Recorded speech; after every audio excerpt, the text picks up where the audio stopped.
Hola, muy buenas tardes. Mi nombre es Fernando Sansén. Yo me dedico a diseñar estrategias para el análisis de datos y en esta ocasión estaré aquí con ustedes platicando un poquito sobre lo que viene, sobre el futuro de los datos y sobre el futuro que vamos a vivir todos. Vamos a dar unos segundos a que se conecte un poquito más de gente mientras les voy a platicar qué es más o menos lo que vamos a ver. Vamos a revisar un poquito el panorama de en dónde estamos hoy, qué es lo que hoy en día estamos viviendo. No podemos negar el confinamiento en el que nos encontramos. Después pasaremos un poquito a las herramientas con las que contamos las empresas, herramientas que pueden ayudarnos si sabemos emplearlas adecuadamente, como dijeran los pintores. Y finalmente algunos puntos clave para poder proteger nuestras estrategias, como es la seguridad, y unos comentarios de visión hacia lo que viene en un futuro pues inmediato y de mediano plazo, ¿no? Y cuando digo inmediato y mediano plazo estamos hablando de 5 o 10 años, o sea, esto ya nos alcanzó. Así que pues vamos a comenzar. El título de este webinar es el uso de los datos para la construcción del nuevo futuro. Y antes de arrancarnos de lleno, quiero agradecer a la revista Istmo y a Alejandrina por invitarme a dar esta charla que espero sea de interés para todos ustedes que están en este momento conectados y los que se conecten en otra ocasión. Entonces, pues vamos a arrancarnos, ¿no? Empezamos con una cita a un libro que fue publicado en el año del 2014, es decir, 6 años atrás. Imagínense qué estaban haciendo 6 años atrás. La cita la voy a leer, dice: hoy en día un indígena en el sur de México o en el altiplano de Bolivia con un iPhone tiene acceso a más conocimiento del que tenía la NASA o el presidente de Estados Unidos un par de décadas atrás. O sea, es decir, en el año 2014 una persona con un iPhone tiene acceso a más información de la que fue requerida para poder enviar a una persona al espacio, ¿no? Y esto es impactante. ¿Por qué? Pues porque ¿qué va a hacer ahora esa persona con todo ese conocimiento? Y así como la tiene esta persona en el altiplano de Bolivia o en el sur de México, la va a tener el planeta casi entero, porque no en su totalidad, todavía no hemos llegado a democratizar el acceso a Internet para todo el planeta, inclusive no en México. Hoy en día en México solamente hay 86 millones de mexicanos conectados a Internet, lo cual quiere decir que faltan bastantes. Entonces, esto era hace 6 años, ¿de acuerdo? Les preguntaba, ¿qué estaban haciendo hace 6 años? Y si trasladamos esta frase a la actualidad, al día de hoy, pues la verdad es que tampoco es que haya cambiado nada. Hoy, una persona en el altiplano de Bolivia o en el sur de México o en donde ustedes la quieran imaginar y colocar, con acceso a Internet y con un teléfono inteligente, pues tiene acceso a conocimiento que era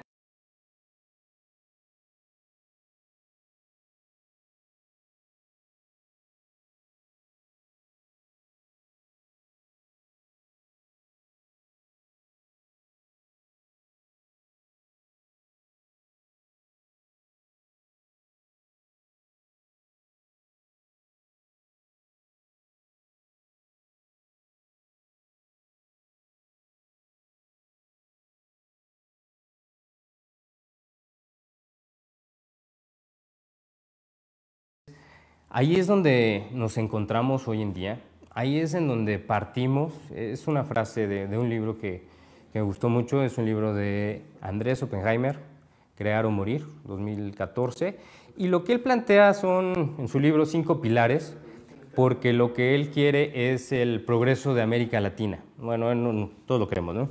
No solamente él, pero su tesis se plantea sobre el progreso de América Latina y él toca 2 puntos que son clave: innovación y creatividad. Si nuestra sociedad tiene suficiente creatividad y tiene suficiente innovación, vamos a poder ponernos al tú por tú con aquellas naciones que ya lo han ido implementando y que ya nos llevan algo de ventaja. Y un par de años después de esta publicación, nace un libro que se llama La Cuarta Revolución Industrial. Este nació en Europa. Y la Cuarta Revolución Industrial viene inmediatamente después de la era digital, o de lo que se llamaba como el boom digital. Van cuatro revoluciones industriales. La primera fue en los 800, 1800 y medio, 1870 por ahí, con la locomotora de vapor. Después, siglo siguiente, viene la electricidad. Después viene la era digital con los transistores. Esto lo vimos el siglo pasado. Y en un corto periodo, ya no pasaron 100 años, ya pasaron un par de décadas y de repente todo explotó, ¿no? Y el libro plantea que se detona esto a principios de los 2000, ya para el 2010 lo estamos viviendo de lleno, y se detona por 4 principios muy básicos. El primero es el bajo costo del cómputo. El cómputo se ha abaratado drásticamente. El segundo es el acceso a la inteligencia artificial. Cada vez es más fácil tener acceso a la inteligencia artificial. En las empresas hoy en día ya no es necesario tener a un equipo de científicos de datos. No quiere decir que no los necesitemos, quiere decir que no es necesario para poder empezar a implementar estrategias de inteligencia artificial. Basta sacar la tarjeta de crédito, entrar a una de las aplicaciones que ya lo ofrecen en internet, les das acceso a tus datos y te entregan un modelo, ¿de acuerdo? A ese modelo te sirve o no te sirve, pues ya habrá que verlo. Pero lo que quiero decir es que ya el acceso a la inteligencia artificial cada vez es más sencillo, cada vez es más fácil y de igual forma se está abaratando. Por otro lado, también el mapa genético bajó radicalmente de costo y esto dispara las biotecnologías, las nanotecnologías, las neurotecnologías. Entonces, estamos hablando ya de una era en donde lo digital, lo físico y lo biológico están empatando a una velocidad sin precedentes, ¿no? Va demasiado rápido gracias a estos factores que les acabo de comentar. Y para ir un poquito sobre el uso de los datos, me voy a anclar en 2 temas, que es la tecnología física y la tecnología digital. La tecnología física, hacia el futuro, ¿qué es lo que viene? Vienen las impresoras 3D. Se pronostica que por el año, en 10 años más o menos, ya se hará el primer coche 100% impreso en 3D. Esto en 10 años. También los gurús, los visores, dicen que pues ya los niños que hoy están naciendo ya no van a tener la necesidad de aprender a conducir. Y además, no solamente eso, nunca van a haber conducido un coche, pero además van a vivir más de 100 años por todas estas tecnologías que estamos viviendo, ¿no? Por otro lado, están las tecnologías digitales, ¿no? Que son, pues no sé si consecuencia de las físicas. En parte sí, en parte no. Y en lo digital está la inteligencia artificial, de la cual ahorita estábamos mencionando. Vienen tecnologías también como las cadenas de bloques, el blockchain. Vienen también la realidad virtual. La realidad virtual creo yo que va a ser una de las tecnologías que va a impulsar el desarrollo de las empresas de consumo después del COVID.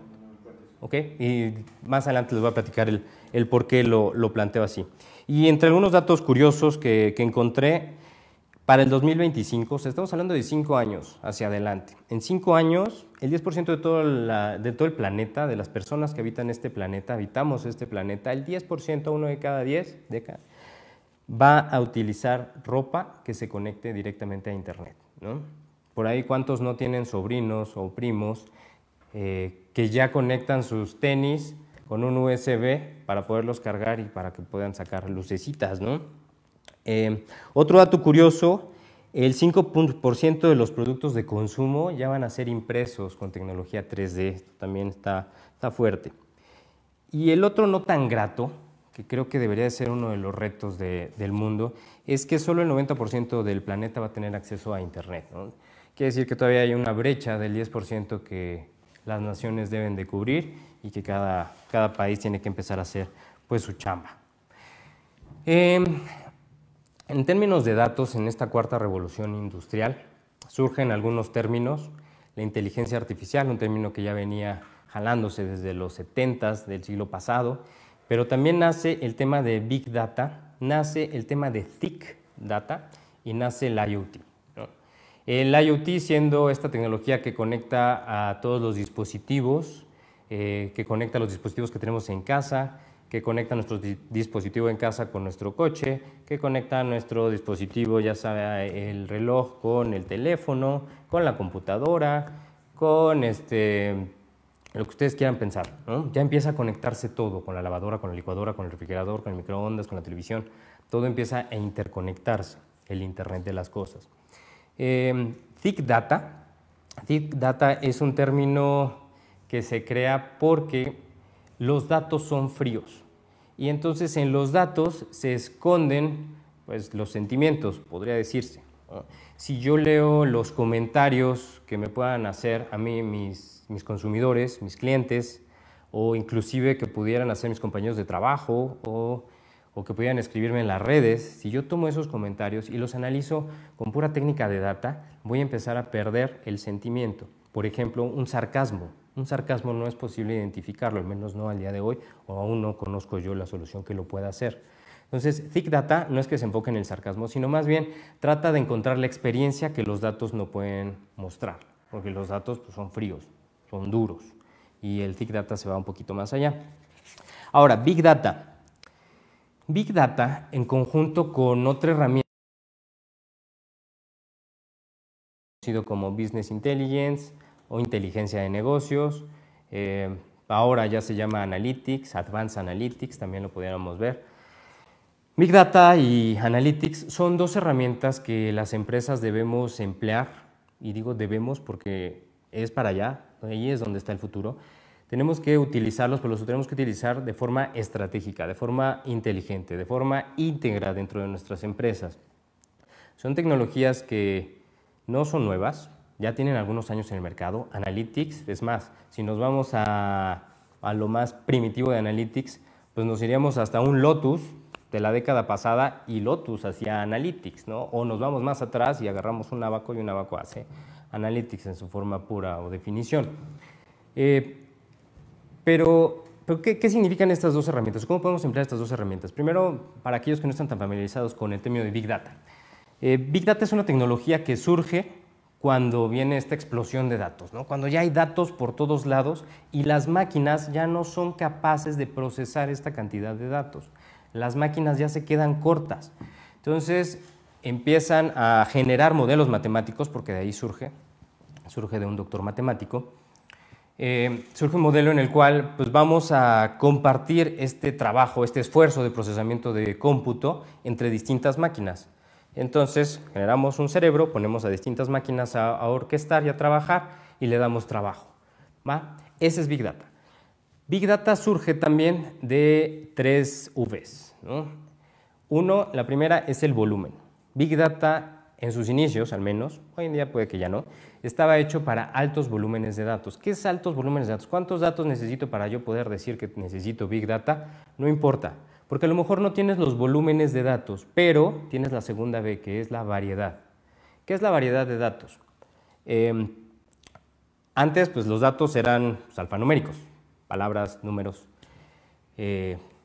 unos y ceros, pero empezamos a llegar a un punto en donde empieza a surgir la necesidad de procesar también datos no estructurados. Los alfanuméricos los vamos a llamar estructurados, ahora venían los datos no estructurados. ¿Qué es un dato no estructurado? Puede ser el contenido de un archivo PDF, puede ser el contenido de una fotografía, puede ser el contenido de un video, y todo ello, junto con los datos estructurados, los necesito analizar. Entonces, Big Data es una tecnología que me lo va a permitir. ¿Ok? Entonces ya llevamos 2 Bs. Volumen, variedad, y la tercera es velocidad. ¿Ok? Nosotros ya somos un mundo que todo lo quiere al instante, entonces necesitamos que las cosas sucedan y sucedan rápido. Que la información me llegue en el momento en el que la necesito y no me tenga que estar esperando 1 día, 2 días, 5 días al cierre del mes para poder ver un reporte. No, yo lo quiero en este momento. Entonces, Big Data es una herramienta, ¿por qué es eso? Es una herramienta, es una tecnología que nos permite hacerlo. Ahora, Big Data nos ayuda a procesar estos volúmenes de datos, ¿no? Cantidades, los procesamos. Y encima de eso tenemos que analizarlo, y ahí es donde entra el Analytics. Entonces, Analytics, les decía que hasta un abaco lo puede hacer, sí, es cierto. ¿Okay? Analytics, ¿qué es? Analytics es, yo voy a tomar toda esa data, todo ese dato que tú ya estuviste procesando y ahora lo tengo que convertir en conocimiento. Ahora, en las empresas tenemos que hacer que todo ese procesamiento de data y Big Data y volumen y variedad y archivos y demás, nadie piense en eso. Adiós, ¿no? Aquí hay un muro y para acá hablamos en otros términos y tampoco hablamos en Analytics. Mostramos un tablero de control, les llamamos nosotros. Se muestra un tablero de control y ahí, ¿qué es lo que voy a ver? Voy a ver los indicadores que competen a mi puesto, que competen a mi área, que competen a la empresa.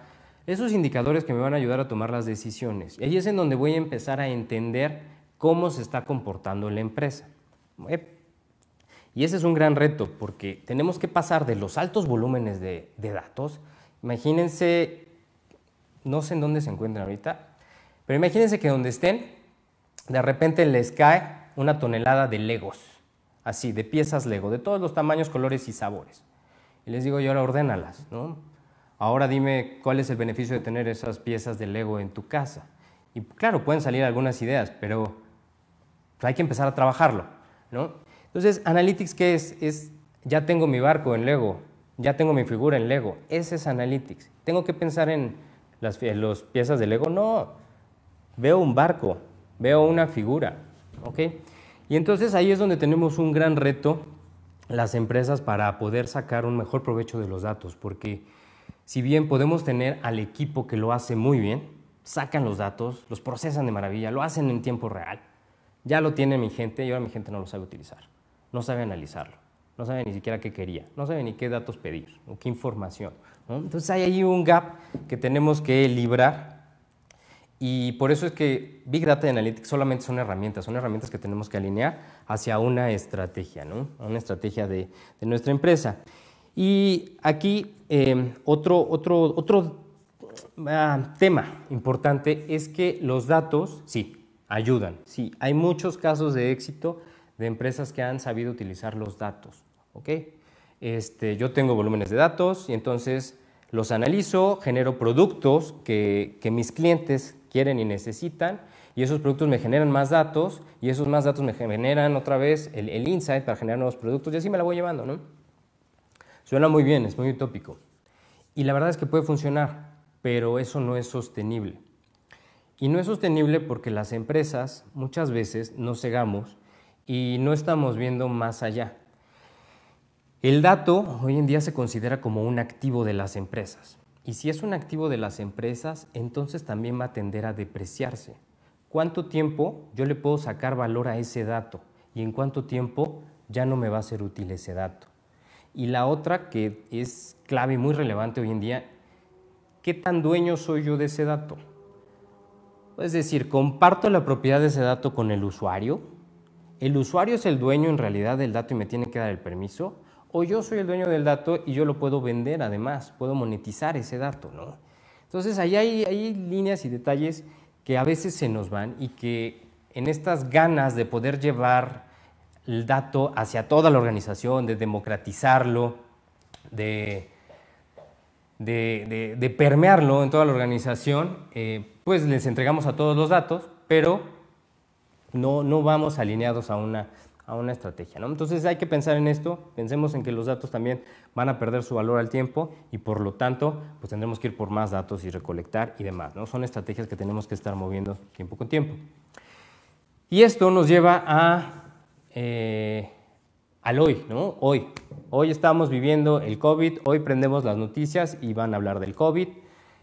Hoy, si prenden la tele a las 7 de la noche, van a ver al famoso doctor Gatell dando su conferencia, exponiendo sus números, ¿no? Hay algunos países que han hecho uso de estos datos para mitigar el impacto de este virus, ¿no? Un caso exitoso es el de Taiwán, otro caso exitoso es el de Nueva Zelanda, otro caso que hay ahí controversia entre si fue exitoso o no fue exitoso es el de Suecia, en donde pues, al final están reportando una cantidad de fallecimientos alto en comparación con el número de habitantes que son.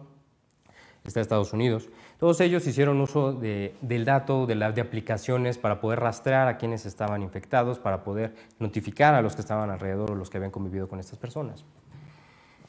Y bueno, esta plática no tiene que ver con el COVID, pero sí tiene que ver con los datos. Y me quiero apoyar ahora sí que en el ejemplo del COVID y de las conferencias que se dan todos los días a las 7 de la noche. Cuando empezó la pandemia, cuando nos confinaron, estamos hablando de finales de marzo, principios de abril, por ahí, empezamos, bueno, yo era de las personas, la verdad, que todos los días prendía la tele a las 7 de la noche para ver qué tanto habíamos incrementado el número de fallecimientos y de contagios, ¿no?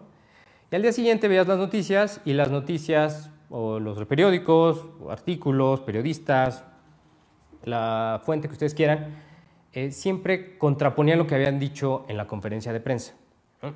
Los datos no son ciertos, eso no es lo que estamos viendo.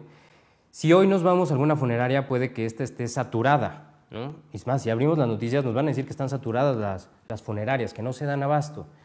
Y si vemos las cifras oficiales, nos dicen que estamos en números rojos, pero que está controlado, etc., ¿no? Eso que se vive, esa diferencia entre lo que nos dicen las autoridades y lo que nos dicen los periódicos y lo que nosotros vemos, esas distintas perspectivas son las mismas problemáticas que tienen las empresas cuando se trata de los datos, las mismas.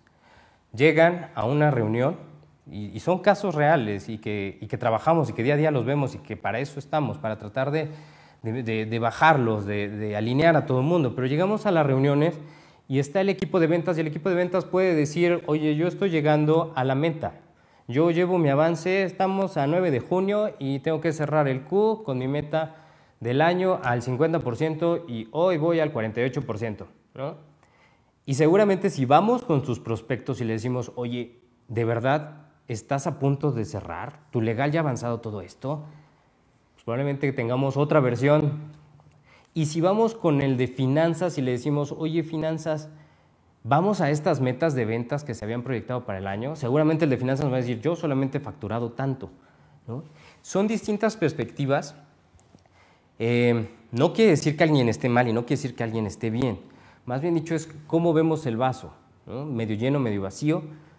No va por ahí. Más bien es desde dónde estoy viendo el dato. Y muchas veces el dato puede venir contaminado y ese es un problema que aqueja. Metemos basura, sacamos basura. Si desde que colectamos un dato trae problemas o cuando lo almacenamos se vuelve corrupto, esto quiere decir que a lo mejor un apellido fue escrito mal o la venta no fue de 1000 sino que fue de 100, detalles de eso quiere decir que el dato esté mal, pues claro, a la hora de que veamos un reporte de ventas, pues este va a estar mal. Entonces, todos esos son grandes retos que las empresas enfrentamos, que los gobiernos se enfrentan para poder alinearnos y poder todos hablar con los mismos números y así alinear nuestras estrategias. Y así llevar una sola estrategia, que no se trata de alinear estrategia, se trata de llevar una estrategia y sumar a eso. Ahora, las empresas, pues ya es de por sí, una empresa es una complejidad y es un gran reto, ¿no? En tu estrategia tienes que incluir a tu competencia, tienes que incluir a tus clientes, tienes que incluir las capacidades de tu gente, a tu personal, ¿no? Tienes que incluir entornos regulatorios que hoy en día son inciertos. Entonces, además de todo ello, agrégale que vamos con una estrategia de datos, ¿no? Y esa estrategia de datos tiene que pelear por atención y tiene que pelear por recursos, porque se necesita. Entonces, o nos subimos al barco o no van a caminar estas partes, ¿de acuerdo? Estos datos, si los recolectamos bien, si los hacemos bien, pues claro que nos van a generar valor. Por supuesto que van a generar valor. Y la gran pregunta es, y dentro de mi organización, ¿en dónde encaja ese valor? ¿De verdad ese es el valor que estoy buscando? ¿No? Entonces son preguntas que nos tenemos que hacer las empresas para poder ir trabajando y para poder apostarle a una estrategia real de datos. En esto del COVID viene uno de los grandes, uno de los Big Four, Google, Apple, Facebook, han sido de las empresas que ayudan al gobierno a medir la movilidad, ¿no? Yo en mi teléfono, como seguramente muchos de ustedes, tengo la aplicación Waze. Es una maravilla. Cuando tengo que ir a una reunión, pues agarro, pongo la dirección, me dice cómo llegar, hasta me dicen cuánto tiempo va a llegar. Entonces puedo avisar si es que voy a llegar un poquito más temprano, hasta puedo avisar si es que voy un poquito más tarde, si me da tiempo de pasar por el café, ¿no? Y me traza la ruta. Y es una maravilla. Y además sigo la ruta porque las veces que no la sigo me topo con un semáforo descompuesto o con una manifestación y pues eso no está padre. Me ayuda mucho Waze. La verdad es que sí me ha facilitado mi día a día. No lo voy a negar. Pero bien, me lo facilita ¿y a qué costo? O sea, ¿qué estoy dándole yo a Google a cambio de que me facilite el poder manejar en esta ciudad? Que me facilite el poder tener una mejor estimación de tiempos. Y entonces aquí empiezan a entrar esos términos del dato, de quién es dueño del dato. Y es uno de los temas que van a sonar cada vez más en el futuro corto, y muy corto. Lo legal, los temas legales, políticas de privacidad, propiedad intelectual, quién es dueño del dato. A lo mejor alguno de ustedes desconoce el modo incógnito de Google, pero el modo incógnito de Google rápidamente, en el navegador tú puedes habilitarlo y eso quiere decir que, o creíamos, la verdad yo entre ellos, ingenuo, jamás leo las políticas, que no te rastreaban y que eras irrastreable, ¿no? Nadie sabía el historial de lo que ibas tú navegando, entonces pues tampoco te podían dar la publicidad que ellos querían y varias cosas. Pues resulta que no, Google sí puede revisar el historial hasta ciertos términos, pero ellos siempre han dicho que está dentro de su política. Si tú abres el navegador de Google, pues te dice ahí, oye, dentro de mi política está. Pues, sin embargo, hoy en día hay una demanda en Estados Unidos, una demanda colectiva, que de perderla Google debería de pagarle $5,000 a cada una de las personas que estuvieron navegando en modo incógnito creyendo que no iban a ver su rastreo. Entonces, sí nos ayudan. Además, Waze no le pago un peso a Waze, es gratis. Lo descargo en mi teléfono, me lleva, pero tenemos que pensar a qué costo, ¿no? Si no te cuesta es porque tú eres el producto. Entonces, Google entiende perfectamente a dónde voy, cómo me muevo, inclusive sabe si voy con alguien, si no voy con alguien, todo eso. Y vaya, no es sorpresa, llega el COVID, nos manda a todos al confinamiento y entonces explota la palabra digitalización, más todavía de lo que ya venía sonando. Y aquí hay algunas de las razones por las cuales creo que las empresas deberían de digitalizarse rápido. Ahorita ya estamos forzados a hacerlo, o sí, no tenemos otra opción. Hay que adaptarnos, hay que buscar los modelos, hay que rascarle, hay que hacer lluvias de ideas, pero tenemos que entrarle a esta era digital en todos los términos, ¿no? Entonces, es decir, en todas las aristas que podamos cubrir. Una de ellas es porque tenemos mayor visibilidad. Internet nos abre una ventana en donde todos nos pueden ver. Si no te ven, no saben que existes. Pero no solamente basta con estar en Internet, poner tu página, abrir tus redes, sino también entregar algo, ¿no? O sea, ¿por qué estás ahí? Tienes que ser relevante en la red. Si no, ¿quién va a ir a buscarte? Es un desperdicio. Estás gastando, es más, espacio en Internet, ¿no?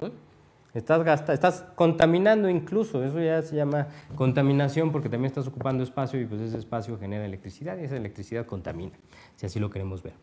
La otra es que también empezamos a detectar nuevos nichos de mercado, nuevos targets que a lo mejor habíamos desconocido o que no teníamos en mente porque pues, nosotros estamos muy sesgados. La verdad es que así nos vamos todos los días sobre lo que ya sabemos que va a funcionar y no intentamos hacer otras cosas. Con la digitalización tenemos que abrirnos, ¿no? Esto nos permite también rastrear a nuestra audiencia, a nuestro consumidor. Podemos saber inclusive de qué página viene hacia mi página o hacia mi red, hacia dónde se va, qué le gustó ver, cuánto tiempo pasó, lo leyó, no lo leyó, le gustó, no le gustó. Tenemos que empezar a medir. No es nada fácil, la verdad es que no es nada sencillo, pero pues o lo hacemos o desaparecemos. O sea, hoy en día alguien que no tiene ninguna red social, que no está en WhatsApp, ¿quién es? ¿No? Sin una tarjeta de crédito además. La otra es el aprovechamiento de los datos, ¿no? En la medida en la que nos digitalicemos, en la medida en la que empecemos a digitalizar también nuestros procesos internos como empresa, externos hacia el consumidor, pues también vamos a poder tener una mejor administración de estos datos, podemos limpiarlos, podemos tener nuevos productos y servicios, pero entendiendo mejor a nuestro mercado. Nada nuevo, esto ya se hacía, estudios de mercado, pero los estudios de mercado Focus Group analizaban un pequeño grupo de gente y eran costosos. En cambio ahora puedes lanzar pruebas grandes, masivas, por muy poco precio, ¿de acuerdo? Más y mejores oportunidades de negocio, esto depende de cada uno de nosotros el que suceda. El mundo está ahí, ya no hay barreras, lo sabemos desde hace muchos años. Yo doy clases a chavos de primer semestre y son chavos, son personas que ya nacieron dentro del Internet y desconocen un mundo sin Internet, es decir, desconocen un mundo con barreras. Ellos ya piensan de forma global, ¿no? Entonces tenemos también que adaptarnos a esto que hay, que viene y sacar el mejor provecho y definitivamente pues tomar oportunidades dentro de una crisis, ¿no? La desgracia de uno puede ser la oportunidad de otro. Entonces, ¿queremos ser el de la desgracia o queremos ser el de la oportunidad? Tenemos que buscar ahí el buen medio para poder sacar la mejor ventaja. Estamos viviendo una crisis, todos sabemos que esto va empezando, no estamos ni a la mitad, ¿no? Esto va para largo, esto va a ser un maratón, entonces tenemos que llevárnosla rápido, pero inteligente. Rápido, pero asertivos. No podemos dejarnos llevar por cualquier cosa. Y un tema sumamente relevante, cuando nosotros vemos hacia el futuro, cuando nosotros pensamos en que si los datos nos van a ayudar a mejorar nuestros procesos, nos van a ayudar a tener nuevos productos y servicios, a mejorar a nuestra gente, pues tenemos que pensar también en la seguridad, ¿no? Ese es el tema de hoy. En marzo, finales, viene el COVID, viene el confinamiento, nos mandan a todos a casa, los que pudimos afortunadamente seguir trabajando desde casa, pues nos mandan. Y las empresas se adaptaron rápidamente a algo que habían sido bien renuentes. Creo que todos lo sabemos, y aquí todos aceptamos nuestra parte, éramos muy renuentes, nos costaba mucho, dudábamos mucho de si iba a funcionar, el no vernos en la oficina, el no ver a la persona, el no poder platicarle, el no poder tener una explicación en un pizarrón. Pero bueno, nos adaptamos, todo el mundo se fue a casa, bueno, no todo el mundo, los que pudieron, se fueron a casa y funcionó, ¿no? Las empresas habilitaron canales seguros, VPN se llaman, pero muy probablemente no basta, muy probablemente hay muchas cosas que sí, perfectamente, en el corto plazo nos ayudan a seguir trabajando, pero en el mediano plazo puede que ya no sean suficientes, ¿no? Tenemos que asegurar que los datos con los que trabajamos, que nuestros datos como persona estén seguros, porque si no, podemos caer en alguna de estas prácticas que están en la diapositiva, que no son deseables para ninguno de nosotros, ¿no? Delitos cibernéticos, suplantación de identidad, ya les empiezan a llegar correos de Amazon que parecen de Amazon, ya les empiezan a llegar correos de Zoom que parecen de Zoom, cada vez son más sofisticados, cada vez te la piensas dos veces de si es un phishing o no es un phishing, ya lo dudas uno, dos, ¿no? Ya te toma un par de segundos, cuando antes pues ya sabías, ¿no? Mi abuela heredó y entonces, no sé, púmbale, al spam. Pero no, cada vez empiezan a evolucionar más, suplantaciones de identidad, empiezan a robar la identidad, hay que tener mucho cuidado con eso.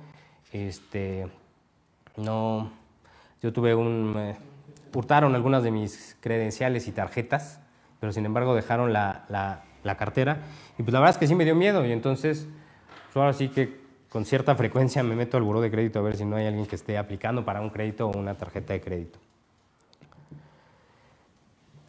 Dentro de esto de seguridad hay dos temas muy bien sofisticados que escuchamos. Uno es blockchain, amarrado mucho al Bitcoin, y el otro es deep learning, que ni sabemos cómo comérnoslo. El blockchain, sí, está amarrado al Bitcoin, es una tecnología que surgió hace pues, ya 10 años, surgió en Japón, con la premisa de no tengo que depender del banco, porque el banco pues, es un intermediario, ¿por qué tengo que depender de él? Entonces dijeron, pues en lugar de depender de uno, mejor dependamos de muchos, y eso asegura también la transacción, ahí se basa. Y blockchain, si bien no ha evolucionado y no ha detonado como se hubiese esperado, parece que a partir de esta pandemia sí.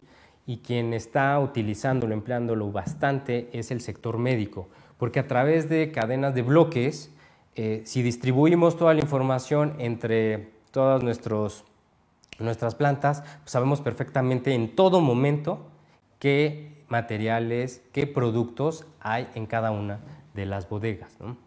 Es uno de los que lo están utilizando mucho. Lo van a escuchar más a futuro, no solamente en temas de criptomonedas. El otro es el Deep Learning, que es como... pues ahora sí que si tuvieras a tu Robocop, perdón por la cita, estaba de moda cuando yo era niño, como si tuvieras a tu Robocop vigilando ahí todas tus redes, ¿no? Porque pues, ya vigilan las cámaras, vigilan el internet, vigilan absolutamente todo. O sea, tiene que ver con muchas otras cosas. Deep Learning, ¿qué quiere decir? Literal es como si tuvieras a tu Robocop, es decir, imita al ser humano, empieza a encontrar patrones y aprende de esos patrones, pero ya son patrones muy sofisticados. O sea, ya llegamos a un nivel de inteligencia artificial que no todo el mundo incluso se siente cómodo con él. Los científicos de datos no todos se sienten cómodos porque ya va más allá y se está empleando muchísimo para intrusión en redes. Y bien, creo que ya me pasé un poquito. Voy a dedicar los últimos 5 minutos a una serie de conclusiones, ¿no? La ruta hacia el nuevo futuro. ¿Qué es lo que viene? ¿Qué sugiero yo de lo que vamos a platicar en el muy corto plazo? Primero, digitalización humana versus humanización digital. ¿Qué es esto? Olviden el título de la diapositiva. Pero pensemos un poquito, estamos confinados.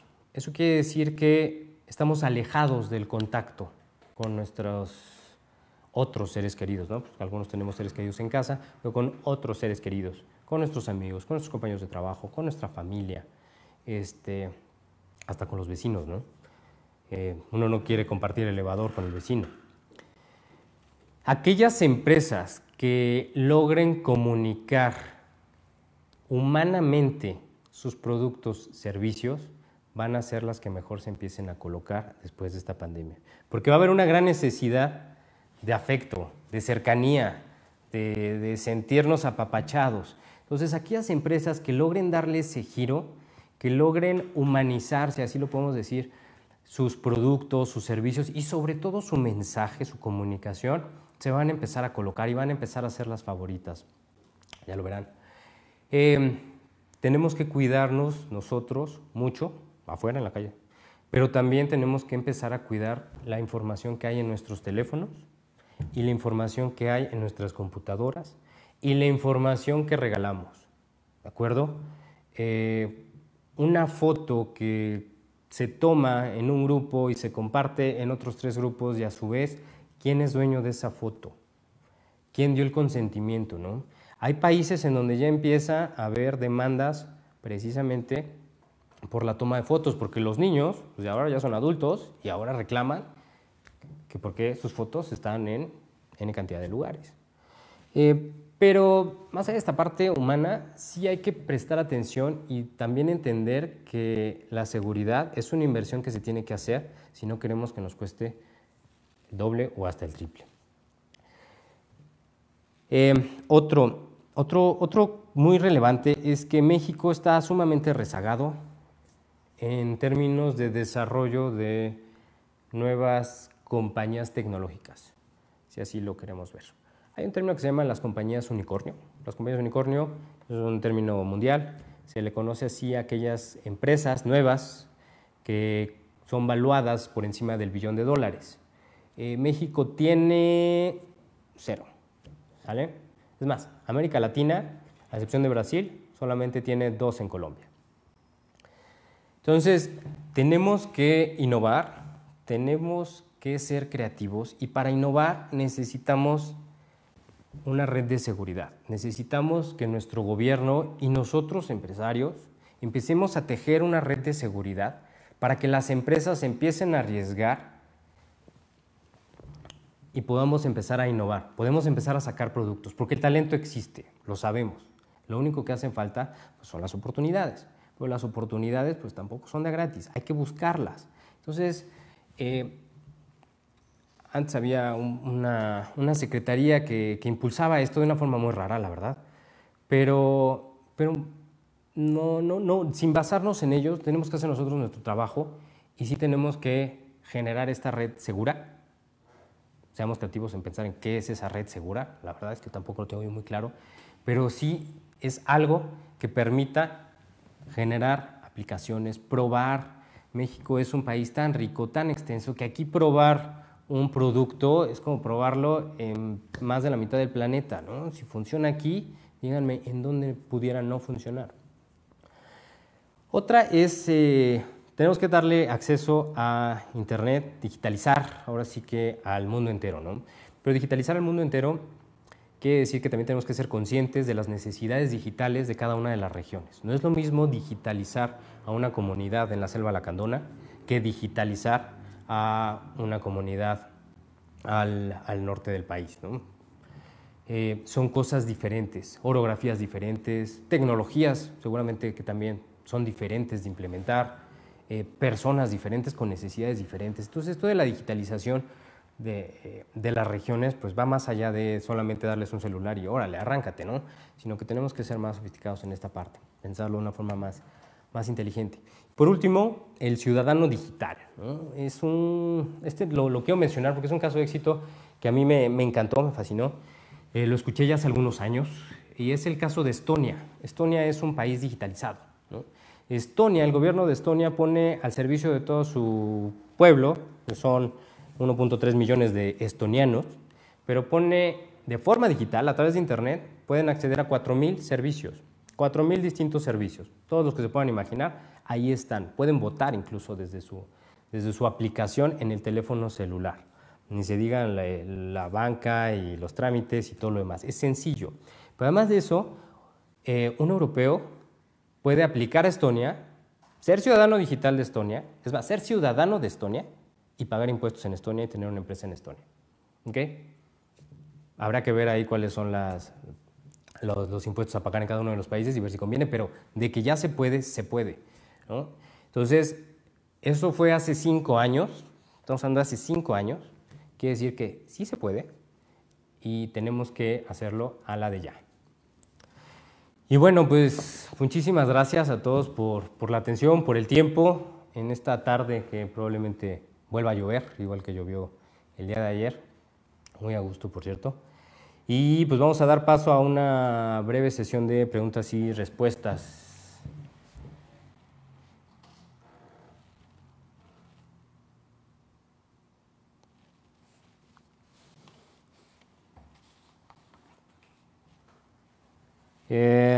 A ver, nos pregunta Simón Cross, ¿qué clase de asesoría necesitan las empresas para poder incorporar tecnologías en negocio? ¿Pueden usar Analytics y Big Data en cualquier tipo de empresas? La respuesta es sí. Cualquier empresa puede utilizar Analytics y Big Data. No es lo mismo procesar el dato de la pizzería local que está aquí abajo de nuestro edificio, que son unas pizzas deliciosas. No es lo mismo procesar la cantidad de datos que ellos tienen que procesar los datos de una telefónica. Entonces, ¿a qué voy con esto? El Big Data de una telefónica va a ser gigantesco. Es una granja de servidores. Sin embargo, el Big Data de una pizzería pequeña, en donde a lo mejor lo único que quiere analizar es el gesto que hace la gente cuando va comiendo su pizza, porque lo puede hacer con inteligencia artificial, porque además ya están las librerías en Internet, es de menor escala. Los dos van a tener acceso al mismo tipo de tecnología. Los dos pueden hacer uso de un Analytics. Yo, pizzería, quiero analizar cuáles son los productos, quiero ser eficiente en mis inventarios, quiero tener la menor merma posible, ¿no? Entonces, puedo hacer uso de esta parte sofisticada de Analytics y lo mismo va a ser una compañía gigantesca, ¿no?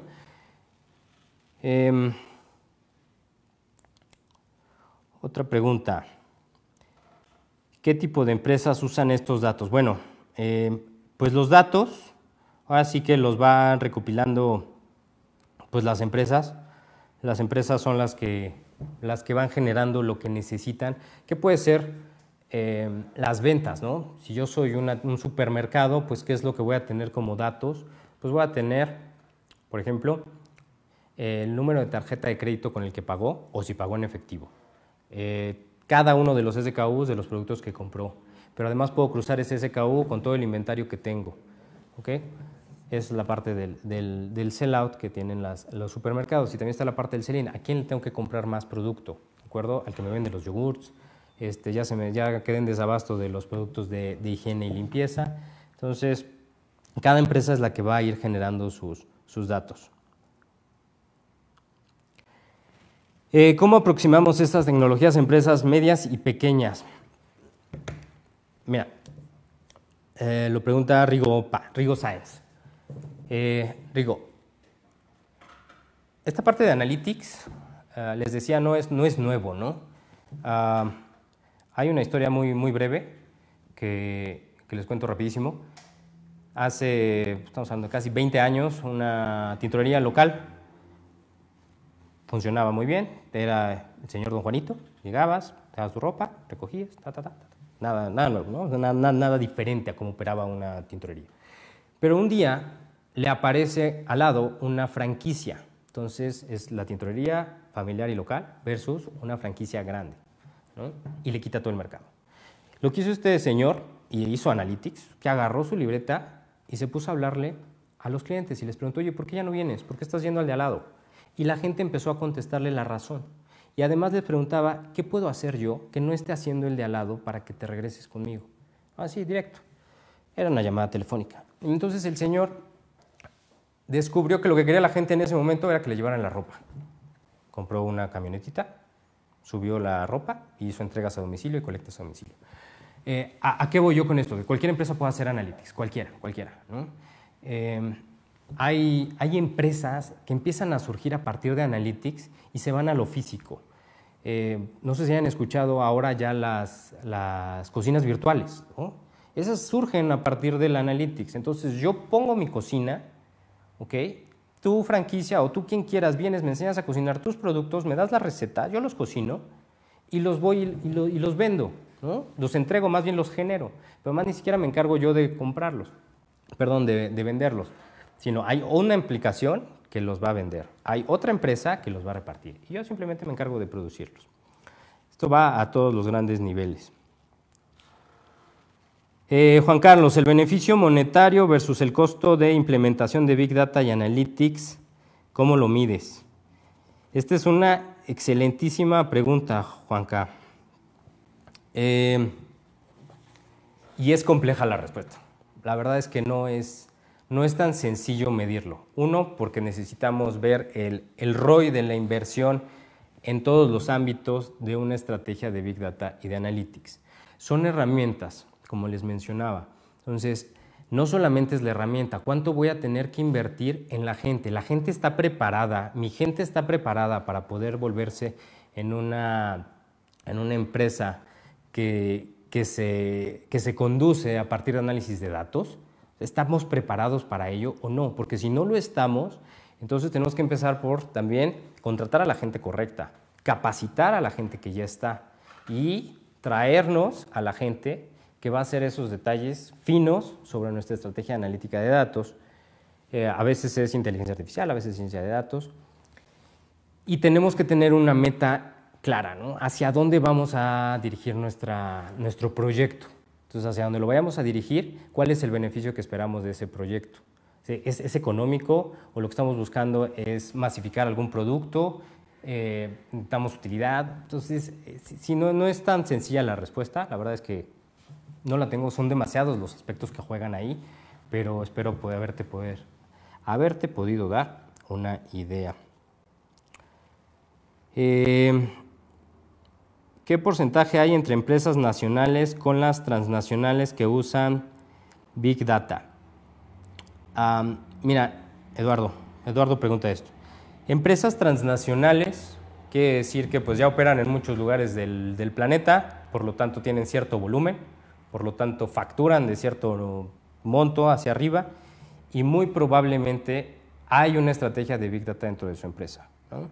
Es como querer decir si yo en mi empresa uso Excel, necesito Analytics, y cuando tenga Analytics quito Excel, yo te diría, no, nunca vas a quitar Excel. Excel llegó y se va a quedar y Excel va a vivir ahí mucho tiempo más todavía, ¿no? Mientras haya computadoras, mientras tengamos que teclar, va a vivir Excel. Entonces, las empresas transnacionales en alguno de sus departamentos seguro o en alguno de sus países ya están sirviendo con proyectos de Big Data.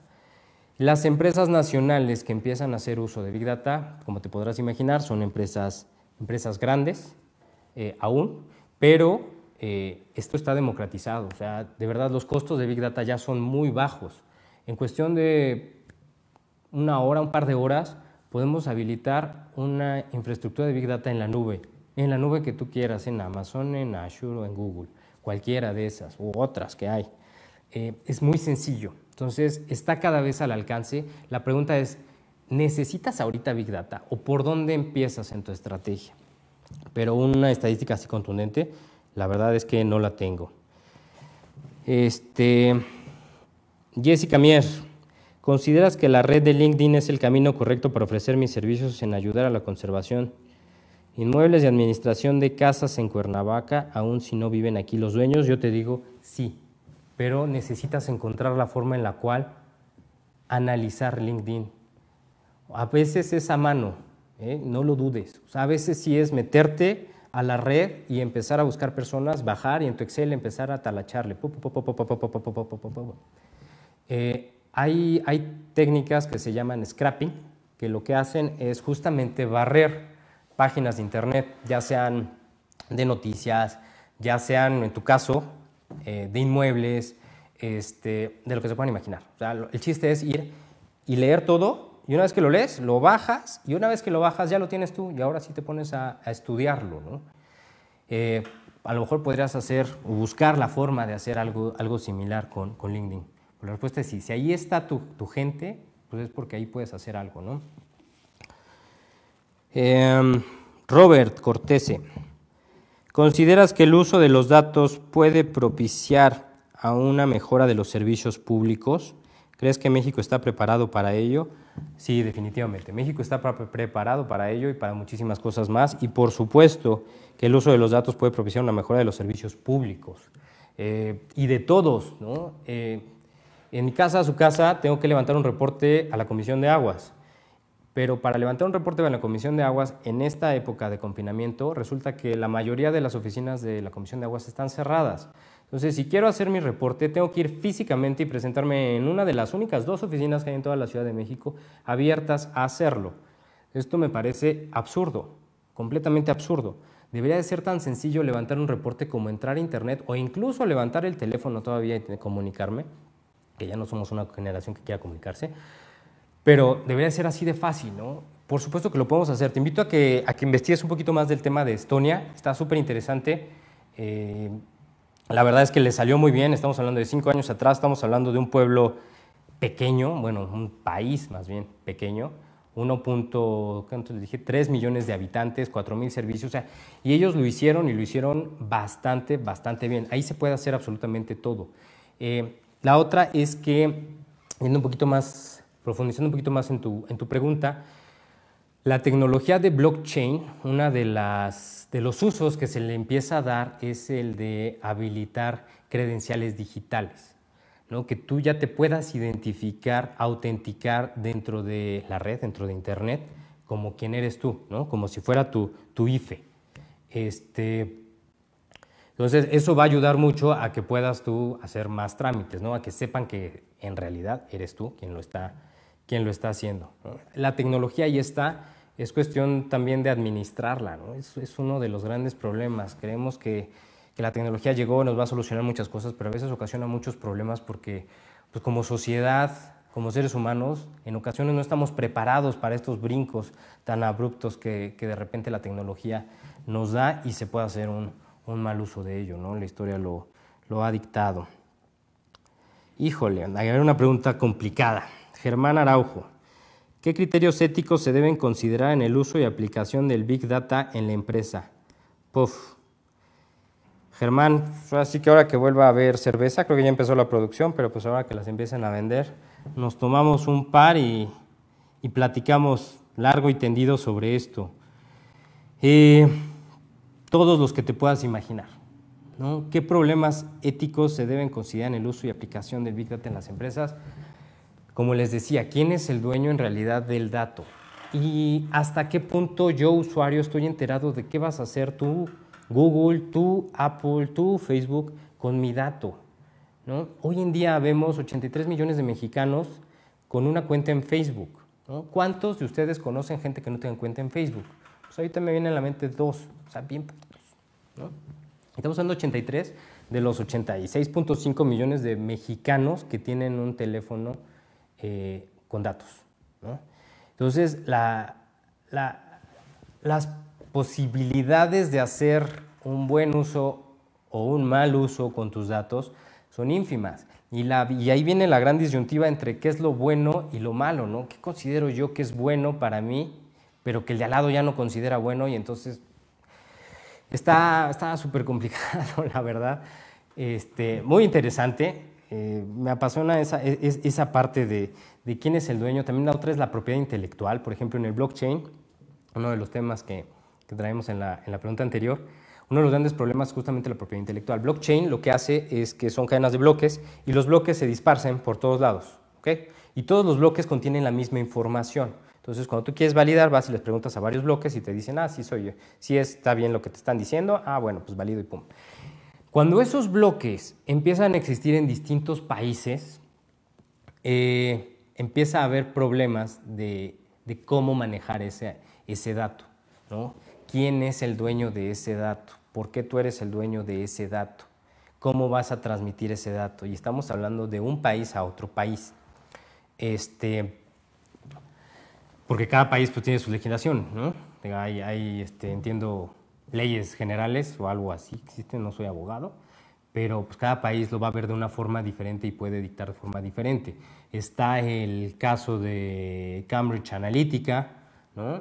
Están los bots que si le buscas te puedes meter a internet y de verdad puedes cotizar y puedes adquirir bots y trolls y puedes hacerte de N cantidad de fans o puedes colocar una noticia como trending topic. Eso existe, eso no es ciencia ficción, eso pasa. Pero vuelvo al mismo punto, o sea, no, está muy complicada.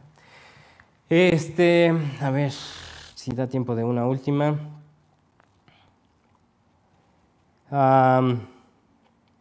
¿Cuándo es la siguiente ponencia? Cuando nos vuelva a invitar Istmo, pero muchas gracias por la pregunta. ¿Qué clase de asesoría necesitan las empresas para poder incorporar esas tecnologías en sus negocios? ¿Puedo usar Analytics y Big Data en cualquier tipo de empresa? Sí, por supuesto que puedes utilizar Analytics y Big Data en cualquier tipo de empresa, como lo había mencionado. ¿Qué tipo de asesoría se necesita?